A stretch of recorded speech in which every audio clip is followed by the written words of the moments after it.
Indo-German-Irish conspiracy in San Francisco.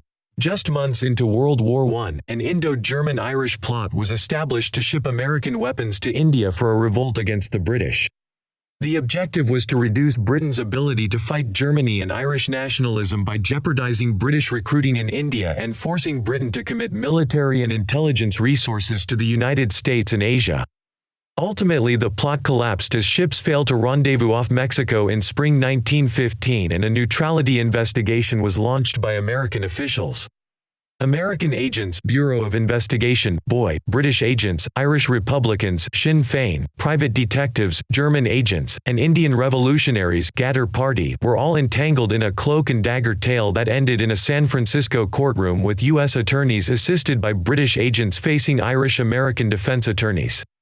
The November 1917 to April 1918 trial ended with shots fired in the courtroom and two defendants lying dead. This conspiracy demonstrated the pragmatic alliances of Indian and Irish nationalists with German spies as well as the working relationship between American and British intelligence. It also illuminated deficiencies in the fledgling BOI and British Secret Service that would later impact the evolution of the FBI, MI5, and MI6.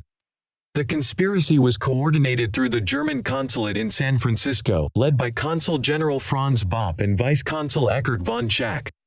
Military attaché Wilhelm von Brinken handled most of the coordination with Sinn Féin and the Ghadar. Consulate agent Charles Crowley and his assistant, Margaret Cornell, took care of many details and may have been British infiltrators. Larry de Lacy was the leading Sinn Féin agent in the Bay Area and used Irish Catholic priests as couriers. The scholar priest Father Peter York funded de Lacy and housed Sinn Féin and Ghadar records at his Rincon publishing building. De Lacy worked with Joseph McGarrity, an East Coast Irish operative, to arrange for the shipment of guns by ship from New York to Galveston and then by train to San Diego. De Lacy also began arrangements in San Diego and Los Angeles for the guns to be put aboard gun smuggler Fred Jebsen's schooner, Annie Larson, to rendezvous with the steamship Maverick off the coast of Mexico. The ships missed each other due to British infiltration. Lala Har Dayal, who founded the Ghadar in San Francisco in 1913, turned it over to Ramchandra when deported the following year.